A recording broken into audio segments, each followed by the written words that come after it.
பிற்கால விஷயம் பார்க்கணும் அப்படிங்கிற மாதிரி நம்ம இருந்து வராங்க. என்னது நீங்க என்ன 2 வருஷம் ஆக போட்டுருக்கேன், நான் வந்து இப்போ அதிகம் பாருங்க அடி முற்கால விசுவாசி அப்படின்னு சொல்லி ஒரு ஆணித்தரமா இருந்து வராங்க. எல்லாம் பேரை கைக்கிட்டு வருவாங்க சத்தியில கேட்டு அசத்தமா இருக்கீங்க, உற்சாகமா இருக்கேன். நான் வருமுன்னே எனக்கு உற்சாகப்படுத்தி நடந்திருக்கிறேன். என்னோட பேச வந்திருக்கும் சகோதரிகளே, அமர்ந்திருக்கும் ஒவ்வொருவருக்கும் என் மனமார்ந்த நன்றி. முதலாவதாக தேவனுக்கும் நன்றியை செலுத்துகிறேன். இங்கு நாங்கள் பேச வந்திருக்க தலைப்பானது வேகத்தக்க விசுவாசம். முற்கால மக்களின் விசுவாசமா, இக்கால மக்களின் விசுவாசமா? முற்கால மக்களின் விசுவாசமே என்ற தலைப்பை பற்றி நான் இப்போ பேச போறேன். மறுபடியும் சொல்றேன், முற்கால மக்களின் விசுவாசமே அப்படிங்கிற தலைப்பை பற்றி நான் பேசுறேன். சரி, முற்கால மக்களின் விசுவாசத்துல முதலாவதாக ஸ்தேவானை பத்தி நான் வந்து நல்லா நிறைய பைபிள் வாசிக்கிற எல்லாருக்கும் நல்லா தெரியும். அவருடைய விசுவாசம் எப்படிப்பட்டதுன்னு பார்த்தீங்களா?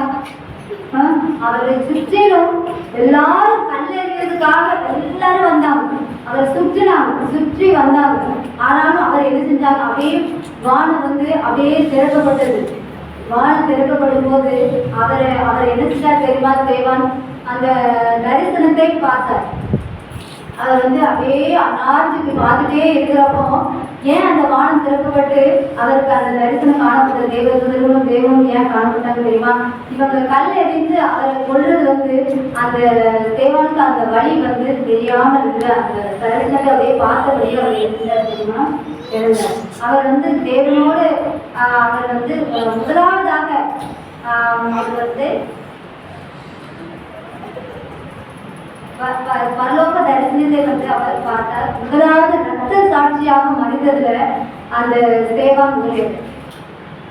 அடுத்தபடியாக யோபுவை பத்தி நாம் வந்து பார்ப்போம். இது வந்து 19வது அதிகாரத்துல இருக்குது. அவர் வந்து பெரிய சீமான், தன்னுடைய தோல் முதலாய் அவருக்கு அழகி போச்சு. எல்லாரும் நம்ம இந்த கதையை படிச்சிருக்கோம்.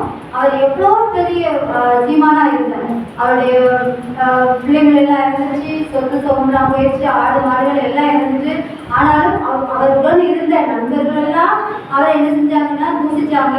அவருடைய மனைவி என்ன செஞ்சாங்க, எல்லாரும் தூசிச்சாங்க. அப்படி தூசிச்சும் அவர் என்ன செஞ்சாரு தெரியுமா? கடவுளை வந்து என்னுடைய அவங்க மனைவி என்ன சொன்னாங்க, உங்களுடைய தேவனை தூசித்து உங்களுடைய ஜீவனை விடு அப்படின்னு சொன்னாங்க. ஆனாலும் அவர் வந்து உறுதியாய் தேவனை விசுவாசித்தபடினால் அவருக்கு வந்து அடுத்து அவர் இழந்தது எல்லாமே திரும்ப வந்து இருந்துச்சு கிடைத்தது. அடுத்தபடியாக இந்த எவீரு வந்து கொழுவு கொடுத்த தலைவன், அவர் மக 12 வயது திரும்பி வந்து இறந்தால. அப்போ வந்து ஏசப்பா அங்க போகிறப்போ அங்க யாரு அந்த கூட்டத்துல நிறைய கூட்டம் இருந்துச்சு. அந்த கூட்டத்துல ஒரு ஸ்திரீ இருந்தா. 12 வருஷமா அந்த ஸ்திரீ வந்து என்ன செஞ்சாங்கன்னா ரத்த போக்குனால ரொம்ப கஷ்டப்பட்டாங்க. அப்போ ரத்த போக்குனால கஷ்டப்பட்ட அந்த ஸ்திரீ ஆனவள் அவளால் என்ன ஆண்டுடைய வஸ்திரத்தை தொட முடியுமா அப்படிங்கிற ஒரு நம்பிக்கை இருந்துச்சு, தொட முடியுமா அப்படிங்கிற ஒரு சந்தேகம் இருந்துச்சு. ஆனாலும் அந்த கூட்டத்திலே அந்த ஸ்திரீ ஆனவள் போய் என்ன செஞ்சான்னா அவருடைய வஸ்திரத்தை முடியை தொட்டுட்டு தொட்டா உடனே அவருடைய பெரும்பாலும் வந்து என்ன செஞ்சிச்சுன்னா இருந்துச்சு. ஏன்னா அவள் வந்து அந்த விசுவாசம் வந்து எப்படின்னா அவருடைய சொத்து சுகம் எல்லாமே விட்டு அந்த நோய்க்காக செலவழிச்சாங்க. ஆனா அவருடைய நோய் வந்து குணமாகல. அதனால ஆண்டவர்கிட்ட போனா நிச்சயமாய் நமக்கு சுகம் கிடைக்குங்கிற விசுவாசித்து அந்த விசுவாசத்தோடு என்ன செஞ்சோம்னா அவருடைய வஸ்திரத்தை தொட்டா அவருடைய பெரும்பாடு நீக்கப்பட்டது. அப்போ கூட ஆண்டவர் கேட்டாங்க, நீங்க வந்து என்னுடைய வஸ்திரத்தை தொட்டது யார் அப்படின்னு ஏசப்பா கேட்டாங்க. ஆனாலும் அவங்களோட கூட்டத்துல இருக்கிற மக்கள் எல்லாம் என்ன சொன்னாங்க, ஆண்டவரே இங்கே அநேக ஜனங்கள் நெருங்கி இருக்கும்போது உங்களை தொட்டது யாருன்னு நீங்க கேட்கறீங்க அப்படின்னு கேட்டப்போ என்னுடைய வஸ்திரத்தை விசுவாசத்தோடு தொட்டது யாருன்னு கேட்டார். அப்போ அந்த பெண்மணி என்ன செஞ்சார், நான் தான் உன்னுடைய விசுவாசம் உன்னை ரட்சித்தது அப்படின்னு சொல்லி அப்புறம் 160 பாருங்க. அதே போல திமிர்வாதக்காரன் அவனுடைய பெரிய வியாதியாய் இருந்த அவனுடைய வேலைக்காரன் வேலைக்காரங்க என்ன செஞ்சாங்க, அவருடைய ஆண்டுடைய பாதத்தில் வந்து விழுந்து, அன்றே என்னுடைய வேலைக்காரன் திமிர்வாதக்காரனாய் கொடிய வியாதியினால பாதிக்கப்பட்டிருக்கான். நீங்க வந்து நீங்க என்னுடைய வீட்டுக்கு வர பார்த்துட்டு நாங்கல்ல, ஆனால் நீங்க ஒரு வார்த்தையை சொல்லும் அவன் பிழைப்பான்னு சொல்லலாம். ஆனா வந்து அவர் இப்ப அவர் என்ன சொன்னாரு, இப்படி நீங்க ஒரு வார்த்தையை சொல்லும் அவன் பிழைப்பான்னு சொல்லுவோம். இஸ்ரவேலுக்கும் இப்படிப்பட்ட விசுவாசத்தை நான் காணவில்லை அப்படின்னு வந்து அவரை பற்றி சொன்னார். அதுக்கு அடுத்தபடியாக கப்பர் நாவுல அங்க ஒரு வீட்டுல ஆண்டவர் இருந்தான்னு கேள்விப்பட்டு அவங்க வந்து என்ன செஞ்சாங்கன்னா, அநேக ஜனங்கள் வந்து அந்த கூட்டத்துல வந்து நிறைய அந்த வீட்டுக்கு முன்னாடி வந்து நிறைய ஜனங்கள் இருந்தாங்க. அப்போ ஒரு நிறைய நாளா அநேக நாளா ஒரு திமிர்வாதக்காரன் வந்து படுக்கையிலே இருந்தான். அப்போ அவனை அங்க கொண்டு போனோம்னா, ஆண்டவருக்கு சுகம் தர கொண்டு போனோம்னா அவனால போக முடியாது அவங்களால. அதனால என்ன செஞ்சாங்க, ஒரு 4 பேர் சேர்ந்து ஒரு கூரை மேலே ஏறி அந்த கூரையை பிரிச்சு அதன் மூலமா என்ன செஞ்சாங்கன்னா அந்த கூரையிலிருந்து கீழே இறங்குறாங்க. அப்போ அவனுடைய அந்த 4 பேருடைய விசுவாசத்தை தேவன் அறிந்து கொண்டு அவங்களுக்காக இறங்கி முக்கால மக்கள் வந்து யுக நெடுகிலும் துன்பத்தையும் கஷ்டத்தையும் அனுபவிச்சாங்க. அதே மாதிரி அவங்க வந்து நிறைய என்ன செஞ்சாங்க, கல்லறிப்பட்டாங்க, அடிக்கப்பட்டாங்க, அதுக்கப்புறம் நிர்வாகியா கூட அவங்க ஆக்கப்பட்டாங்க, ரொம்ப கஷ்டப்பட்டாங்க. ஆனா இக்கால மக்கள் வந்து ஊழியத்துக்காக யாரும் அப்படிதான் இல்லை. ஆதலால் அக்கால மக்களின் விசுவாசம் என்பதை கூறி என்னுடைய உரையை முடிக்கிறேன்.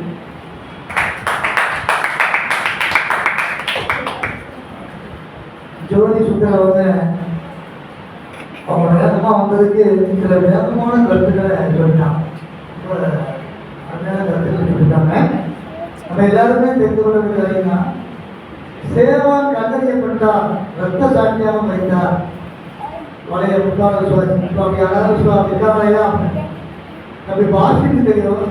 என் கூட தொகுதிக்கு வர காமராஜர் அவரு சேலம் மட்டும் ஒரு காலம் ஊழித்து போகும்போது துண்டுல கண்ணை கட்டி அடிச்சாங்க.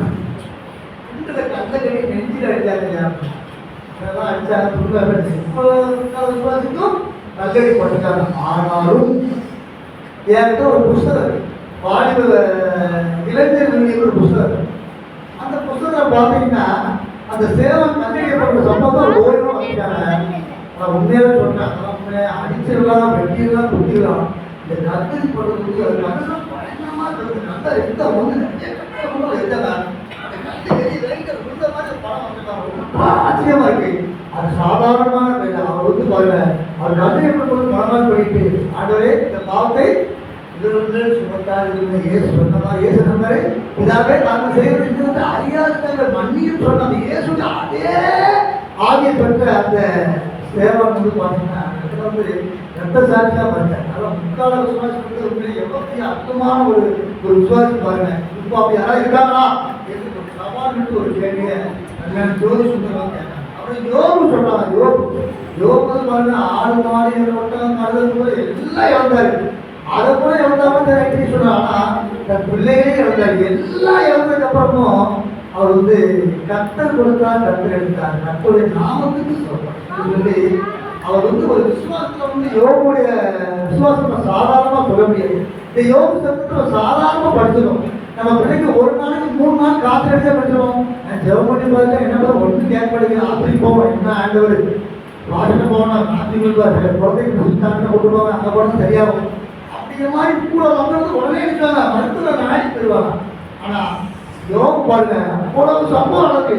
அவருடைய பிள்ளைகள்லாம் சாப்பிடுறாங்க. அப்படி 6 மாதங்கள் அப்படி ஒட்ட கையை வச்சு இயேசு ஒரு விசுவாசம் தொழுதி அவன் இயேசு என்ன யார் தொட்டது?